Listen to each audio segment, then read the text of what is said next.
తాడేపల్లి వైఎస్ఆర్సీపీ కేంద్ర కార్యాలయంలో ఆదివాసీ దినోత్సవ వేడుకలు ఘనంగా జరిగాయి. సాంప్రదాయ నృత్యాలతో గిరిజన మహిళలు అలరించారు. ఆదివాసీ నేతల చిత్రపటాలకు పార్టీ నేతలు నివాళులు అర్పించారు. ఈ వేడుకల్లో ఎమ్మెల్సీ లెళ్ల అప్పిరెడ్డి, ఆదివాసీ విభాగం రాష్ట్ర అధ్యక్షుడు సురేంద్రతో పాటు పలువురు గిరిజన నేతలు పాల్గొన్నారు. గిరిజనుల సంక్షేమం కోసం గత ప్రభుత్వంలో వైఎస్ జగన్ అనేక సంక్షేమ పథకాలు తీసుకొచ్చి అమలు చేశారు అని కొనియాడారు ఆదివాసీ నేతలు. తినడానికి తిండి లేకపోతే అడవి వంక చూసే ఈ సమాజంలో గిరిజనులు అల్లాడుతున్నటువంటి పరిస్థితి మనం చూసాం. కానీ అధికారంలోకి వచ్చినటువంటి అనేక ప్రభుత్వాలు కూడా గిరిజనులు నిర్లక్ష్యం చేస్తే ఆనాడు రాజశేఖర రెడ్డి గారు ముఖ్యమంత్రిగా ఉన్నప్పుడు నిజంగా గిరిజనులకు స్వర్ణయుగంగా మనం చూడాల్సిన అవసరం ఉంది. ఎందుకంటే కూడు కానీ గుడ్డ కానీ నీడ కానీ కేవలం అవి సొసైటీలో కేవలము అవి పర్యాయ పదాలుగా మిగిలినాయి తప్ప రాజశేఖర రెడ్డి గారు ముఖ్యమంత్రిగా ఉన్నప్పుడు దాదాపు 1,78,000 ఎకరాలు దాదాపు 1,00,000 మందికి ఆ రోజు భూమినిచ్చి సమాజంలో వాళ్ళ ఆత్మస్థైర్యాన్ని నింపినటువంటి నాయకుడు రాజశేఖర రెడ్డి గారు అయితే, కానీ ఇవాళ మన జగన్మోహన్ రెడ్డి గారు అధికారంలోకి వచ్చిన తర్వాత ఏదైతే 2019లో ఈ రాష్ట్రానికి ముఖ్యమంత్రి అయిన తర్వాత ఆలోచన చేశాడు, అరే నా గిరిజనులు చాలా వెనుకబాటుతనంలో ఉన్నారు, నా పాదయాత్రలో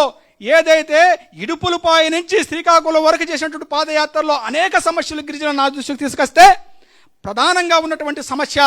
సమాజంలో మిగతా వర్గాలతో మమేకమై ఉంటారు, ప్రత్యేక పరిస్థితులు ఉంటాయి, ప్రత్యేకమైనటువంటి కమిషన్ వీళ్ళకి కావాలన్నటువంటి ఆ రోజులు గిరిజన సంఘాలు కానీ వైఎస్ఆర్ కాంగ్రెస్ పార్టీలో ఉన్నటువంటి పెద్దలు కానీ ఎమ్మెల్యేలు కానీ ఎమ్మెల్సీలు కానీ మాకు ప్రత్యేక ఎస్టీ కమిషన్ కావాలన్నటువంటి ఒక రిప్రజెంటేషన్ ఇస్తే అధికారంలోకి వచ్చినటువంటి 6 నెలల లోపనే ఇవాళ ప్రత్యేక ఎస్టీ కమిషన్ వేసి మన హక్కులను కాపాడినటువంటి గొప్ప చరిత్ర కలిగినటువంటి నాయకుడు మన జగన్మోహన్ రెడ్డి గారని సందర్భంగా మనం చేసుకుంటా ఉన్నాను. ఈ రాష్ట్రంలో రాజశేఖర రెడ్డి గారు ముఖ్యమంత్రి కాకమునుపు కానీ జగన్మోహన్ రెడ్డి గారు ముఖ్యమంత్రి కాకమునుపు కానీ ఎన్నో ప్రభుత్వాలు ఈ రాష్ట్రంలో పరిపాలన చేశాయి. కానీ ఏ ప్రభుత్వం కూడా ఆలోచన చేయని విధంగా, ఏ ముఖ్యమంత్రి కూడా చేయని విధంగా రాజశేఖర రెడ్డి గారు ఆ రోజు ఆదివాసీలకు సంబంధించి పట్టాలిచ్చే కార్యక్రమాన్ని తీసుకుంటే ఆయన తనయుడు ఎప్పుడు చెబుతాడు, తండ్రి 4 అడుగులు వేస్తే తనయుడు 8 అడుగులు వేసినటువంటి విధంగా ఆదివాసీలకు సంబంధించి వైద్య రంగంలో కానీ విద్యారంగంలో, ఎందుకంటే కొండల్లోనూ గుట్టల్లో ఉన్నటువంటి వాళ్ళందరికీ కూడా వైద్యం అందుబాటులో లేనటువంటి పరిస్థితుల్లో ఇందాక మిత్రుడు చెప్పినట్లుగా మెడికల్ కాలేజీనే తీసుకెళ్ళి పాడేరులో కట్టించే కార్యక్రమానికి కానీ చదువుకి దూరం అవుతున్నారనే ఉద్దేశంతో ఏపీ ట్రైబల్ యూనివర్సిటీని ఈ రాష్ట్రానికి తీసుకొచ్చినటువంటి పరిస్థితులు కానీ, డైరెక్ట్గా మధ్యలో ఎటువంటి వ్యక్తులు బ్రోకర్ లేకుండా డైరెక్ట్గా బటన్ నొక్కి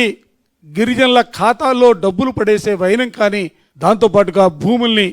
డీకే పట్టాలు ఇచ్చే కార్యక్రమం కానీ, ఆర్వైఫ్ కార్యక్రమాలు కానీ, ఇవన్నీ కూడా చెప్పుకుంటూ పోతే గంటల సమయం పడుతుంది.